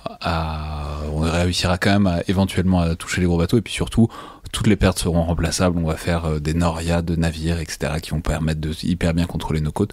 Moyennant quoi, ça a été une impasse totale sur laquelle on est revenu à grands frais, mais ça montre bien ces moments où on a l'impression d'avoir une idée géniale et où tout va changer, il faut tout changer d'un coup. Souvent, ça vaut le coup de prendre le temps et de respirer un peu avant de se lancer dedans. Et ça montre aussi du coup la résilience du capital ship, mais ça on pourrait y revenir après. Et donc ensuite, ce capital ship devient, avec l'air de l'avion, donc le porte-avions, puisque c'est lui qui, dans la guerre d'escadre, va concentrer la puissance, la capacité à reconnaître et à frapper au loin. S'impose une autre forme de capital ship au XXe siècle, qui je pense peut être considéré aussi comme un capital ship, qui est le sous-marin nucléaire. Donc sous-marin nucléaire au sens à propulsion nucléaire, parce que si lui, pour le coup, il n'est pas capable d'aller exploiter l'espace maritime, parce qu'en fait, il n'est pas fait pour ça. En revanche, il est aussi capable d'aller emporter largement la décision en mer. Et donc aujourd'hui, il n'y a pas un capital ship, en réalité, il y en a plusieurs. Donc globalement, aujourd'hui, le porte-avions, effectivement, qui par la confluence de la puissance aérienne, de la puissance navale, par sa capacité d'adaptation, on pourra y revenir, c'est comme les cuirassés d'ailleurs, ils se sont adaptés pendant très longtemps. Et puis d'un autre côté, donc le sous-marin nucléaire, c'est un peu les deux capital ships aujourd'hui. On ne prophétise pas dans notre ouvrage non plus, on ne dit pas quel sera le capital ship de demain. Ce qui est certain, c'est que le critère du capital ship, et je finirai par ça, c'est bien celui qui emporte la décision dans la guerre d'escadre. Voilà. C'est pour ça qu'un bâtiment amphibie, par exemple, ne sera jamais un capital ship. Ce sera une unité précieuse, évidemment, parce qu'il va falloir la défendre, et c'est elle qui va permettre d'aller débarquer et d'emporter la décision à terre. En revanche, ce n'est pas un bâtiment amphibie qui emporte la décision en mer, ça n'est pas sa vocation. Et c'est intéressant parce que, bon, on peut dire, donc il y a le Charles de Gaulle, prenons la marine française, c'est un bon exemple. Il y a le Charles de Gaulle, qui, évidemment, tout ce qu'on sait. Puis en dessous, les deuxièmes plus grands navires de la marine nationale, c'est la classe Mistral, donc Mistral, Tonnerre et Dixmude, qui sont pas du tout des navires offensifs, enfin qui sont des navires qui ont des capacités, qui sont des navires de commandement, de projection, de débarquement amphibie, qui sont très gros. Enfin, je veux dire, c'est les deuxièmes en taille, c'est bien plus gros que tout le reste. Mais ce qui montre bien que ça a un intérêt, que ça a une utilité, qu'on s'en sert pour être les centres névralgiques d'opérations combinées, etc., etc. Mais pour autant, ça rentre donc pas dans la définition possible du capital ship. François-Olivier Cormand ? Je pense qu'il y a quelque chose qui est très important, et on essaye d'y revenir parce que c'est un enseignement qui est un petit peu ancien, qui s'appelle la liaison des armes, qui a été théorisé par l'amiral Castex, qui était un amiral du XXe siècle, qui aujourd'hui revient à la mode parce que finalement c'est le principe de dire que toutes les armes doivent dialoguer entre elles, qu'elles soient plus anciennes ou très modernes, que c'est finalement l'emploi coordonné de toutes ces armes qui va permettre de remporter la victoire en mer. Ça redevient moderne aujourd'hui parce qu'on parle de connectivité, de combat collaboratif, toutes ces expressions. Et vous le dites à un moment, on n'a pas eu le temps d'en parler vraiment, mais c'est un truc, une grande constante du combat naval aussi, c'est que c'est rarement la puissance des feux d'un bâtiment qui opporte toute la décision. Généralement, c'est la capacité à se coordonner et à concentrer les effets plus que un navire qui l'emporte tout seul la décision. Exactement. Et c'est pour ça qu'en fait, cette notion de capital ship, elle est très importante, mais elle est quand même à relativiser d'une certaine manière, parce que par exemple, le porte-avions, aujourd'hui, dont on vient de parler, il n'est rien sans son groupe aéronaval. Aujourd'hui, un groupe aéronaval du porte-avions, c'est quelque chose qui est...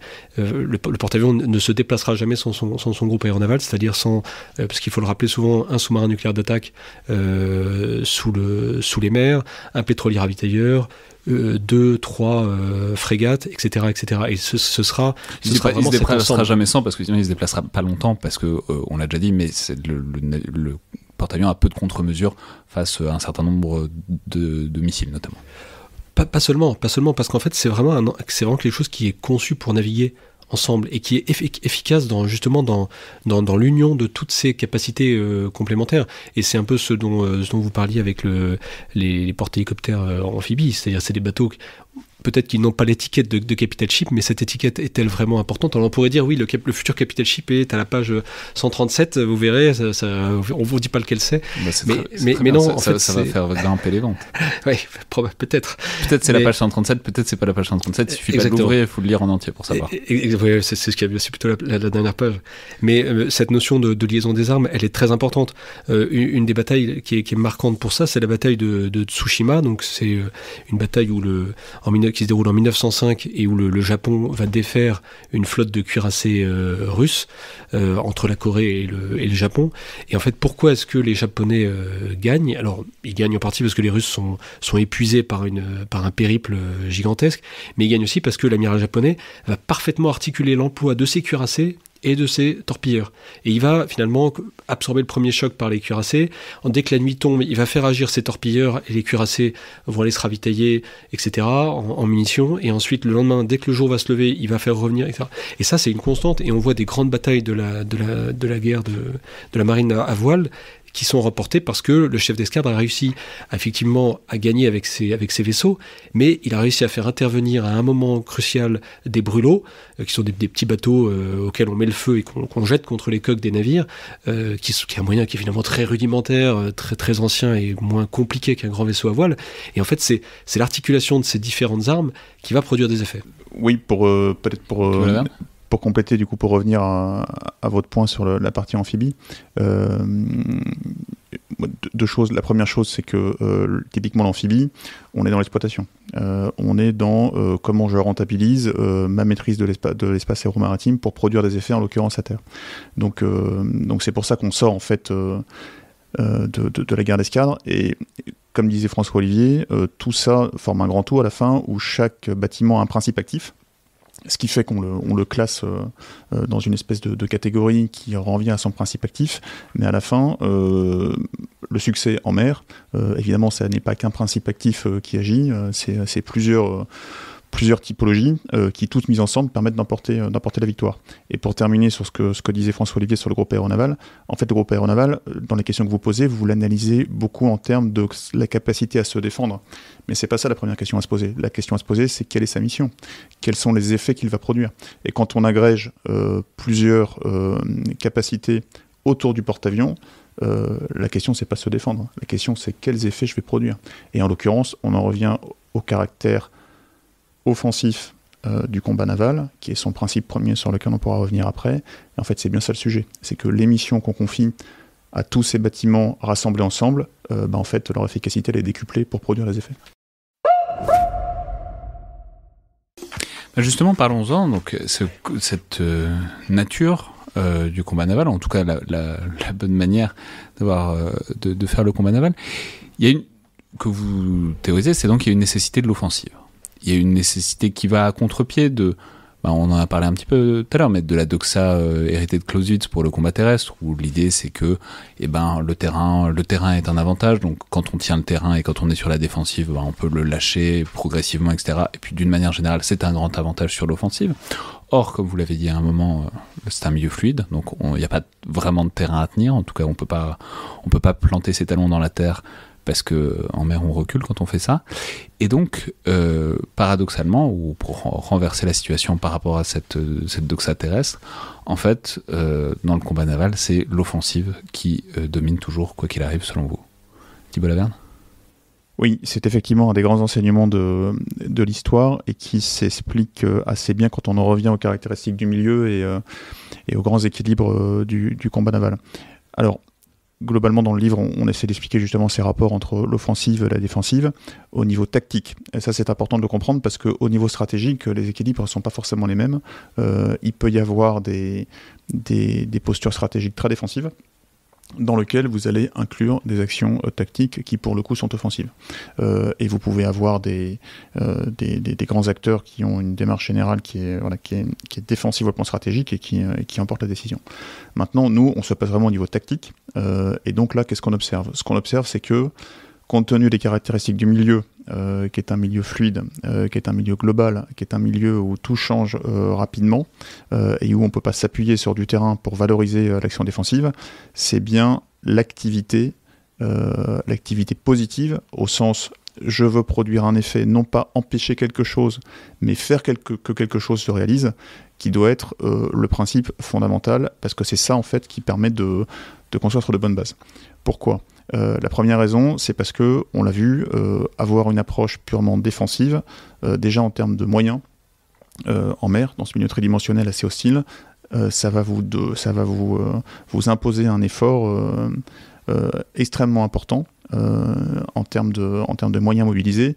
Et donc, si vous focalisez uniquement sur la partie défensive, dans une posture passive, déjà non seulement votre principe actif, les effets que vous produisez seront proches du néant, et en plus, vous allez passer votre vie à vous poser la question de savoir comment je vais me défendre. Donc déjà, intellectuellement, vous vous mettez dans une posture défavorable.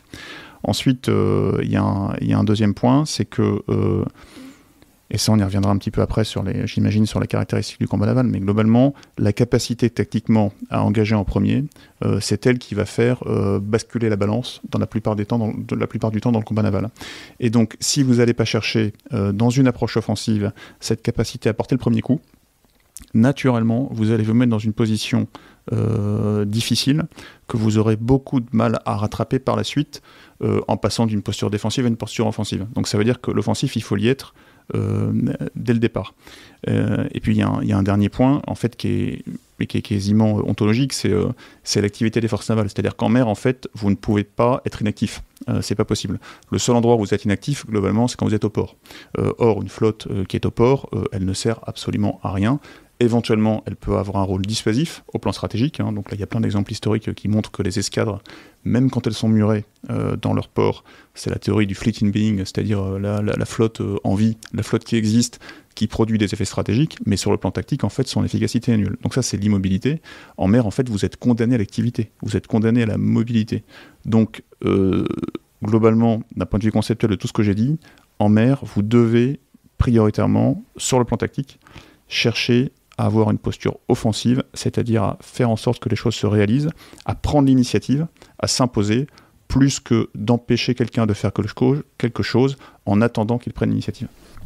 D'autant que mais ça se corrèle avec un autre point que vous soulevez qui est très intéressant, c'est que vous soulignez il y a une sorte de renoncement nécessaire à un éclairage tactique total qui n'arrivera jamais. C'est-à-dire, c'est l'idée qu'il y a une sorte de mentalité offensive qu'il faut avoir, mais mentalité qui doit aussi pouvoir s'affranchir un peu de ce désir. On en parlait un peu au début, mais cette idée que l'espace maritime étant plus ou moins plat, on devrait pouvoir voir les choses, on devrait pouvoir savoir, on devrait pouvoir avoir, disons, une carte de bataille à peu près complète avant de se lancer dans l'action offensive. Dans ce que vous indiquez, c'est que l'espace étant quand même relativement opaque pour tout un tas de raisons dont on a commencé à parler, il faut quand même renoncer à cette espèce de mirage que on va pouvoir avoir une vision complète et que, d'une manière générale, vous relevez un certain nombre d'exemples de combats navals où globalement, ça marche parce que il se lance. À un moment, il faut se lancer. Il ne faut pas non plus attendre éternellement parce que sinon, justement, on est condamné dans ces espèces de posture attentiste à avoir toujours cet éclairage tactique supplémentaire qui souvent n'arrive jamais. Je ne sais pas François-Olivier Cormand. Je pense que ce que vient d'expliquer Thibaut, c'est ce qui nous a conduit à finir en fait ce livre sur le leadership, c'est-à-dire les qualités que doit avoir le chef naval. Parce qu'en fait, à partir du moment où on dit que l'offensive est vraiment la façon de remporter un combat naval, en fait, la conséquence immédiate, c'est qu'effectivement, comme vous l'avez dit, la prise de risque va être nécessaire, et donc l'audace va être une qualité majeure pour le chef naval. Alors que, aujourd'hui, plusieurs éléments montrent que il n'y a pas grand-chose qui va le prédisposer à l'audace. Et donc, c'est pour ça qu'on a voulu... en fait, ce qui est intéressant, c'est qu'on s'est rendu compte que tous les éléments tactiques, tous les éléments technologiques menés, alors qu'on aurait pu justement se dire, ça y est, c'est terminé, l'IA aura remplacé le chef de guerre navale. Finalement, on s'est rendu compte... et ça a été une découverte en marchant comme ça, mais qui était intéressante, de se dire, mais en fait, tout arrive au fait que les qualités humaines vont être décisives, et peut-être plus décisives encore que par le passé, et que dans ces qualités, alors qu'on a essayé de rassembler au nombre de 3, il y en a une qui est très importante, qui est l'audace, et cette audace qui, dans l'histoire, a effectivement, et cette prise de risque, qui a effectivement en fait été un caractère, quelque chose qui a traversé encore une fois l'histoire du combat naval. C'est très très frappant. Tu peux la Oui, alors effectivement, l'état d'esprit du chef est décisif, on pourra y revenir. Moi, je reviens sur ce que vous disiez sur les affaires d'éclairage. Très clairement, l'éclairage, on montre dans le livre, c'est une préoccupation majeure dans la guerre navale, et c'est un domaine dans lequel il n'y a jamais assez de moyens. Et on l'a encore vu dans les exercices qu'on fait régulièrement dans les marines occidentales, il y a un besoin pour pouvoir décider, pour pouvoir passer à l'offensive, de maîtriser les choses, et parfois, généralement, parce que pour frapper, vous avez quand même besoin de savoir où sont les autres et comment frapper, donc là il y a quand même un seuil minimal d'information à avoir, mais souvent on va au-delà de ce seuil minimal avec une volonté de surmaîtrise, d'avoir un champ de bataille parfaitement éclairé, et c'est là qu'il y a un équilibre tactique à trouver. Et les chefs de guerre audacieux qui ont su prendre des risques et qui ont su du coup emporter la partie derrière, souvent ont trouvé cet équilibre dans l'information, dans la juste information. Ça, c'est un point qu'on fait vraiment sortir dans l'ouvrage sur le côté relatif du combat naval, c'est-à-dire que on a cherché dans les marines occidentales depuis les années 90 globalement à faire de l'absolu, c'est-à-dire à être parfaitement formé dans tous les domaines, à prendre des décisions parfaitement documentées, alors de plus en plus vite, avec un tempo de l'information qui s'accélère, mais sans se poser la question, mais finalement de quelle information j'ai besoin. Or, la guerre navale vous montre qu'il suffit d'être mieux informé que l'ennemi, et parfois dans un espace-temps très restreint. On prend l'exemple des Japonais et des Américains pendant la Seconde Guerre mondiale, exemple qu'on cite souvent parce qu'il y a beaucoup d'enseignements, mais globalement les Japonais arrivent à tirer pendant les combats de 42-43 leur torpille Longlands qui portait à 35 km sur les bâtiments américains, en se contentant d'avoir un vague relèvement, c'est-à-dire un azimut des bâtiments américains, sans avoir de distance, sans être vraiment sûr de sur quoi ils tiraient, en voyant parfois même un simple flash lumineux dans la nuit en se disant « Tiens, les Américains tirent au canon dans tel azimut, je tire une torpille ». Et en fait, ça suffit. Ils tiraient leur salve de torpilles, il y en avait quelques-unes qui tapaient les bâtiments américains, et les bâtiments américains qui, eux, attendaient d'avoir les Japonais parfaitement au radar à portée de leur canon, et ben en fait, étaient coulés bien longtemps avant. Donc ça vous montre que cette information qui est nécessaire à la décision, elle doit être juste suffisante. Et aujourd'hui, avec le retour du combat naval, il faut qu'on arrive à mieux penser cette relativité et à se dire de quoi ai-je besoin pour revenir à l'essence du combat naval, qui est notamment de frapper en premier de manière effective et décisive. Ouais, c'est ce que j'allais dire. En fait, vous avez une sorte de résumé en 3 caractéristiques pour le combat naval contemporain qu'il faut peut-être poser à un moment. C'est donc un combat naval qui doit être rapide, qui doit être destructeur et qui doit être décisif au sens où il doit y avoir une relative impossibilité pour l'ennemi de se régénérer à l'issue du combat. Alors, cette trilogie, en fait, c'est pas qu'elle doit être, c'est qu'elle est, tout simplement. C'est-à-dire que le combat naval est comme ça.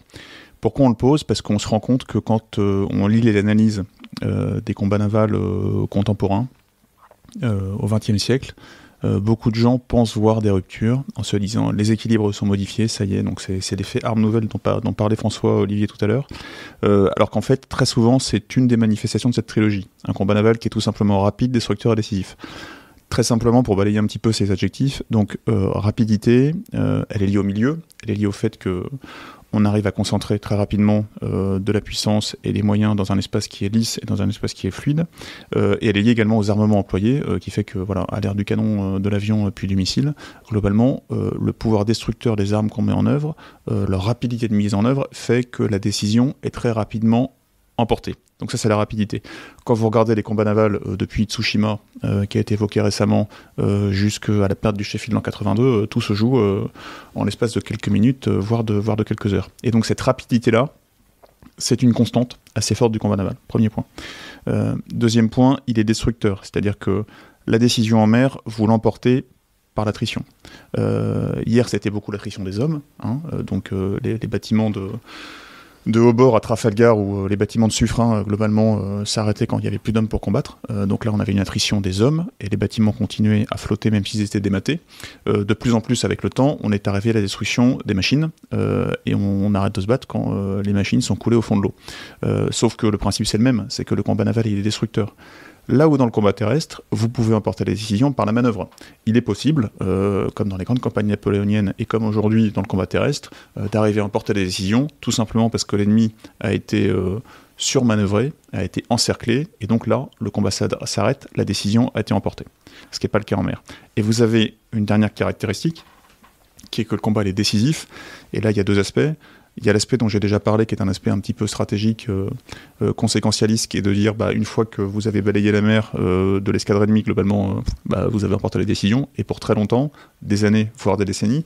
Mais il y a aussi un aspect, et ça c'est le cœur de notre chapitre 4, qui est un aspect en fait beaucoup plus tactique, qui est lié au fait que quand vous commencez à taper, quand vous prenez l'initiative de la frappe, de l'attrition, en fait, vous commencez à emporter les décisions.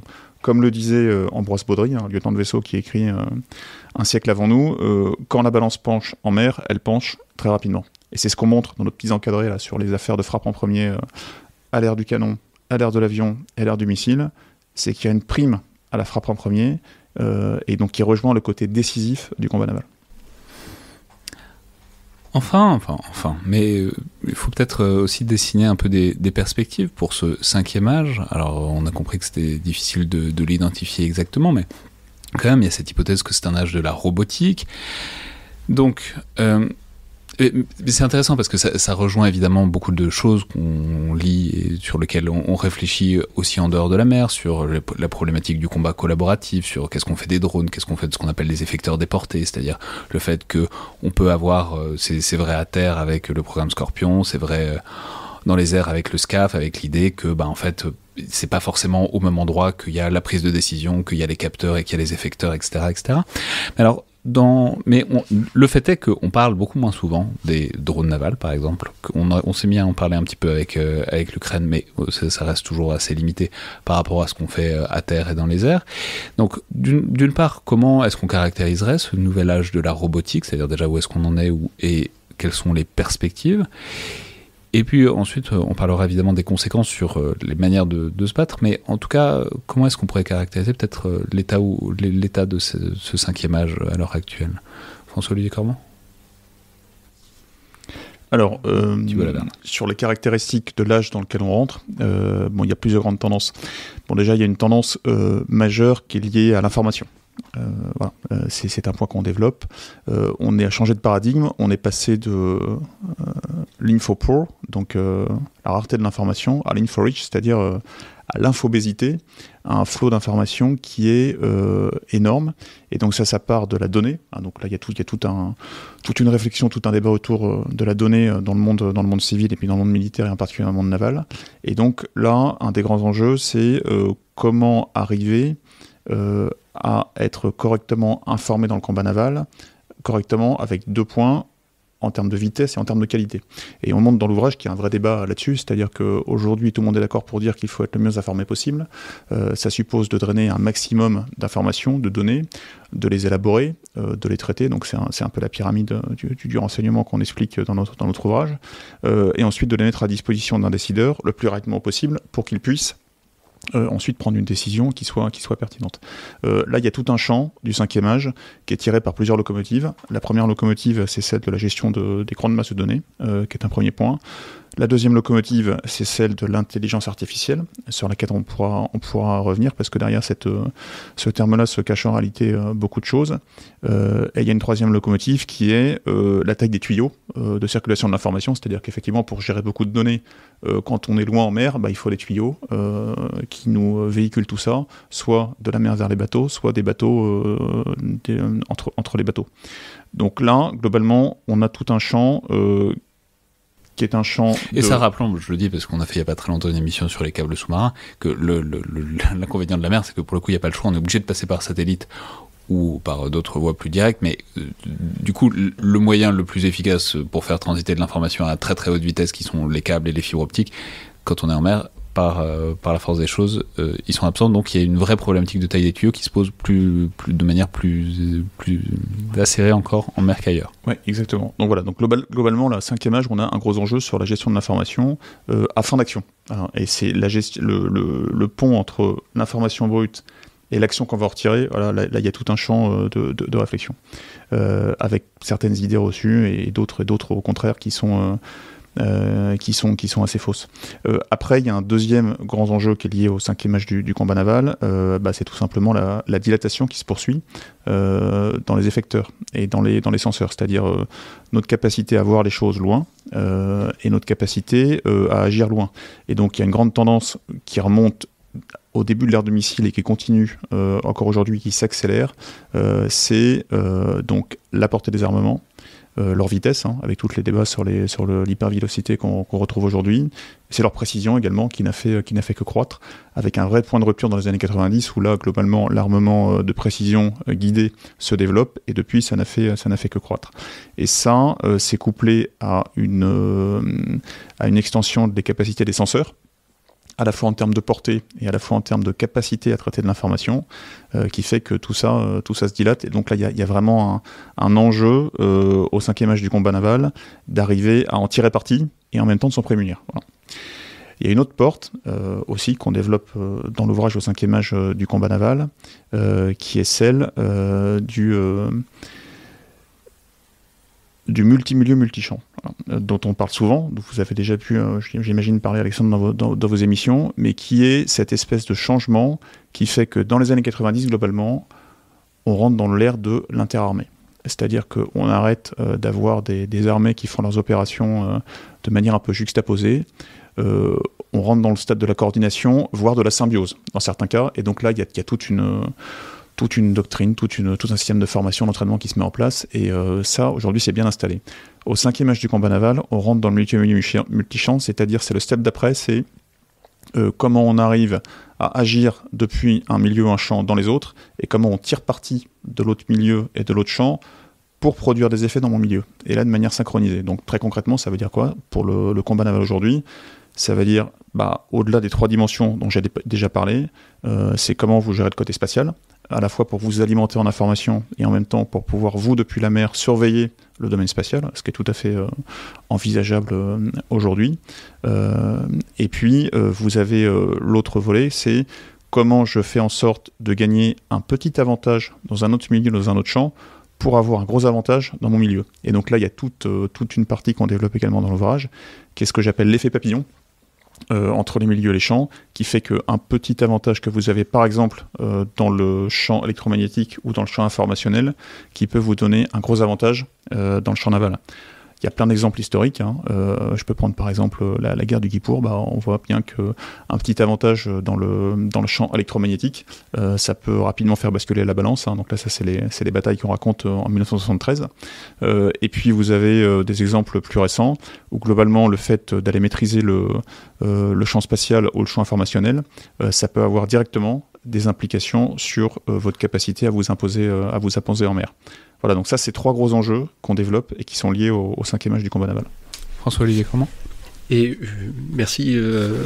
Thibaut a développé du coup ce qu'est le 5e âge du combat naval, et ce qu'on a essayé de faire, et ce qui est un petit peu risqué, mais on a essayé d'en tirer de définir quels allaient être en fait les facteurs de supériorité pour gagner dans ce 5e âge. Et c'est là où on a pris peut-être le plus de risques. Mais on a essayé d'en tirer quelques conclusions. Je ne vais pas revenir sur toutes, mais je pense que tout ce qui a été dit sur l'information, sur les drones, je rajouterai aussi l'effet falaise, c'est-à-dire que le 5e âge du combat naval, c'est un âge aussi où on peut passer très très rapidement d'une technologie remarquable à plus rien. C'est-à-dire que si justement un des tuyaux dont vous parliez se coupe, en quelques secondes, il n'y a plus rien et on se retrouve avec des équipements qui sont finalement inopérants parce qu'on a perdu une liaison satellite et donc on revient finalement quelques années en arrière au bout de quelques secondes. Ça, c'est un truc que vous détaillez, c'est intéressant parce qu'on en avait parlé à ce micro avec le général Burkhardt quand il était CEMAP. C'était son grand truc quand il était chef d'état-major de l'armée de terre. C'était une armée de terre qui puisse fonctionner en mode rustique, qui puisse fonctionner en mode dégradé, etc. Et effectivement, ça pose plein de questions dans un milieu et dans une arme aussi technologique que l'arme navale. À quoi ça ressemble ce mode dégradé et cette espèce de résilience quand la pointe du diamant, enfin quand la dernière couche technologique est dégradée, quoi. Complètement, et plus le niveau technologique s'élève, plus la falaise dont on va tomber le jour où justement un tuyau va être coupé par exemple, va être haute. Et donc voilà, c'est tout cet ensemble-là qui nous a amené à nous poser ces questions. Et donc finalement, on a essayé d'en tirer quelques conclusions. Je ne vais pas tout revenir, je vais revenir peut-être sur une ou deux. La première, c'est justement lié à la résilience.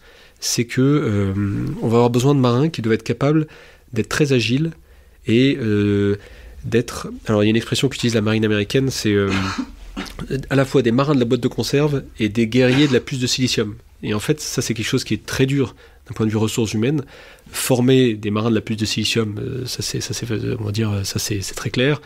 Mais former des marins qui vont être aussi capables d'utiliser leur système de missiles alors qu'ils auront perdu le GPS, ils auront perdu une partie des sources d'approvisionnement électrique, etc. C'est très difficile. Donc c'est le fantasme de ce magnifique film dont on a fait une émission récemment qui s'appelle Battleship, chef-d'œuvre voilà, pour dire que même quand les aliens débarquent et crament tous les équipements de dernière génération, les cuirassés, les vieux canons, etc., ça peut être la résilience. Enfin, je veux dire, c'est un fantasme très américain, mais derrière ce fantasme très américain, il y a une vraie idée que l'analogique, il y a aussi une nécessité ça reste aussi de la ferraille qui peut fonctionner même sans surcouche informatique. Et je pense que la meilleure preuve, vous citez Battleship, ce qui est très intéressant, c'est que les cuirassés américains qui sont devenus des vedettes grâce à ce film ont été des bâtiments qui ont été utilisés très tard. Et c'est les Marines qui avaient dit nous ne débarquerons pas si nous n'avons pas des cuirassés de cette classe-là derrière nous. Et c'est pour ça que ces bateaux ont été modernisés à très grands frais et que pendant la guerre du Golfe, ils étaient Ils avaient été modernisés pour pouvoir importer des missiles Tomahawk et ils étaient présents. Et c'était les seuls cuirassés. Ça a été les cuirassés finalement qui sont restés en service le plus longtemps dans le monde entier. Ce qui est paradoxal venant d'une nation comme les États-Unis qui sont justement qui essaient d'être à la pointe de la technologie. Ça, c'est une des premières conséquences. Une deuxième que je pourrais citer, c'est celle de la centralisation et de la décentralisation. C'est-à-dire qu'au fait, aujourd'hui, tout peut tendre à la centralisation. C'est-à-dire que si on veut éviter un petit dérapage en mer, si on veut développer une stratégie de communication globale, si on veut conserver une cohérence, les systèmes informatiques permettent de centraliser toute la décision dans les mains d'une seule personne. C'est-à-dire dans un navire amiral, voire même à Paris. Voilà, exactement.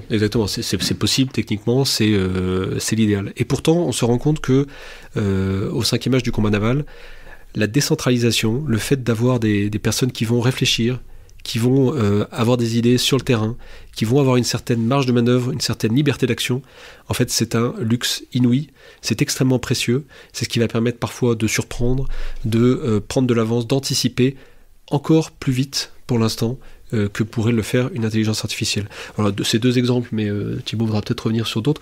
En fait, c'est ce qui nous a vraiment paru intéressant, c'est d'en tirer des conséquences qui ne sont pas seulement des conséquences de tactique, mais qui sont aussi des conséquences humaines. Simplement, j'aurais aimé développer aussi, il y a derrière robot est un mot puissamment évocateur, mais il y a aussi l'idée que il pourrait y avoir bientôt, voire déjà des navires sans hommes. Alors, vous le soulignez très bien, ce qui ne veut pas dire qu'il y aura moins d'hommes dans le combat, ce qui veut dire qu'ils seront sans doute moins en première ligne, ce qui est tout à fait possible, mais ça, vous soulignez que ça va avoir des conséquences, si ça arrive, et ça arrivera probablement, notamment en termes d'abaissement du seuil, parce que du coup, ça ouvre vers une conflictualité, vers moins de peur, disons, d'ouvrir le feu, et vers aussi une évolution de passer peut-être vers un modèle un peu plus quantitatif, puisque on voit en Ukraine ailleurs que dès qu'on passe au drone, on en utilise beaucoup, ça s'use très vite, et donc ça ouvre aussi des perspectives et, disons, une économie des moyens légèrement différente pour le combat naval. Thibaut Laverne ? Oui, Alexandre, tout à fait. C'est un point qu'on développe dans le livre. Alors, il y a plusieurs actes là-dessus. Il y a déjà un axe que vous avez évoqué sur l'abaissement du seuil de recours à la violence. Alors, évidemment, le milieu naval, on l'avait dit au départ, c'est déjà un milieu où la violence est tentante, entre guillemets, comme mode de résolution des différends. Alors, en plus, quand vous mettez des drones, du coup, vous abaissez le seuil. Il suffit de voir ce qui s'est passé à la fin de la décennie 2010, là, notamment au Moyen-Orient, là, entre les Américains et les Iraniens. Ça vous montre bien qu'aujourd'hui, tirer sur un drone, c'est beaucoup plus facile, beaucoup plus abordable en termes de seuil que tirer sur un aéronef habité. Ça, c'est un point évident. Après, sur le retour de la... Pour le dire clairement, quand les Iraniens ont abattu un Reaper dans le Golfe Persique, c'est pas sûr qu'ils auraient fait la même chose avec un F-22 ou un F-16 ou n'importe quoi. Exactement. Et vous pouvez prendre l'exemple récent aussi en mer Noire des avions de chasse russes qui viennent aveugler, voire quasiment rentrer en collision avec un drone américain. Pas quasiment, c'est pareil. Ils sont bien entrés en collision après. Ça vous montre bien qu'en fait la violence est tentante. Après, il y a un autre point fondamental qui est le retour effectivement du nombre. On l'a montré dans notre ouvrage quand on prend la fameuse équation de la salve qui permet de modéliser, mais je trouve de manière assez pertinente, l'évolution des forces dans un engagement pulsatile, donc de salves, de missiles entre deux flottes. On voit bien que dans cette équation, il y a plusieurs points fondamentaux, notamment il y a le rôle de la masse. Le rôle de la masse, c'est-à-dire le nombre d'effecteurs qui peuvent mettre en œuvre un armement, donc ici en l'occurrence un missile. Et donc ce facteur masse, donc nombre d'effecteurs, il a un rôle déterminant notamment pour absorber les erreurs tactiques. C'est-à-dire que quand vous êtes maigre, vous avez un impératif, c'est d'être bon du premier coup. C'est-à-dire de tirer tôt, de tirer précisément et de neutraliser l'autre. Là, vous allez pouvoir compenser le fait que vous avez peu de masse. Maintenant, quand vous retrouvez de la masse, la conséquence immédiate, c'est que vous pouvez vous permettre de prendre plus de risques, parfois d'encaisser une erreur tactique, parce que voilà, vous n'avez pas anticipé le comportement de l'ennemi, et ben ça va vous permettre de vous relancer dans le combat sans être dans les cordes. Il y a un autre aspect qu'on développe, il y en a plein d'autres, mais je vais m'arrêter sur celui-là, c'est l'imprévisibilité.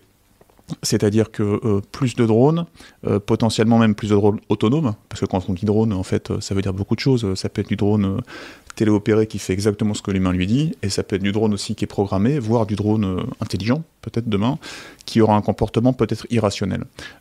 Or, on l'a vu, le combat naval, il est assez instable. Ça, c'est l'autre magnifique film qu'il faut citer, qui est Furtif.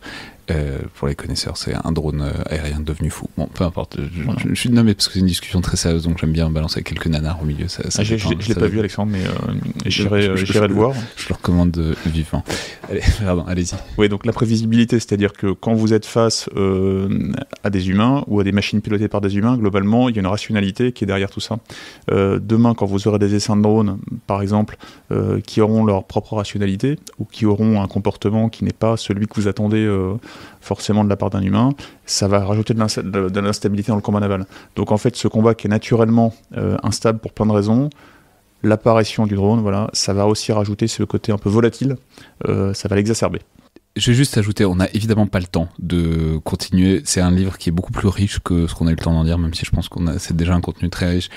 Notamment, vous avez des très belles pages à la fin sur sur un certain nombre de nécessités qu'il y a aujourd'hui et demain. Par exemple, vous avez vraiment des très belles pages sur la doctrine et sur l'importance que c'est d'avoir une doctrine efficace d'emploi, parce que vous dites que c'est la colle de la technique navale, etc. Donc, il y a vraiment 20 échelons, 20 niveaux dans ce livre, et il faut vraiment le lire pour le lire et j'allais dire le digérer pour vraiment pouvoir infuser tout ça. Donc c'est un livre qui, je pense, ravira non seulement tous les officiers de marine en formation et déjà en activité, mais même plus largement, hein, ça se lit très bien, d'autant que c'est très, je l'ai dit, mais il y a des histoires, c'est imagé, il y a des analyses, c'est tous les intéressés amoureux de la mer et plus généralement du fait militaire. Je crois que c'est un ouvrage tout à fait essentiel à se procurer, donc je vais rappeler les références. Vaincre en mer au XXIe siècle, la tactique au 5e âge du combat naval, publié aux éditions des Équateurs. Merci beaucoup à tous les deux. Merci. Merci Alexandre. Merci. C'était donc le Collimateur, le podcast de l'Institut de recherche stratégique de l'école militaire. Je rappelle que toutes les remarques et commentaires sont les bienvenus par mail sur les réseaux sociaux de l'IRSEM, tout comme notes, appréciations et commentaires, notamment sur les outils d'Apple Podcast ou de SoundCloud, ce qui aide grandement à notamment la visibilité du podcast, mais c'est aussi des retours qui sont très grandement appréciés sur le contenu et sur les évolutions de l'émission. Merci à toutes et tous, et à la prochaine fois.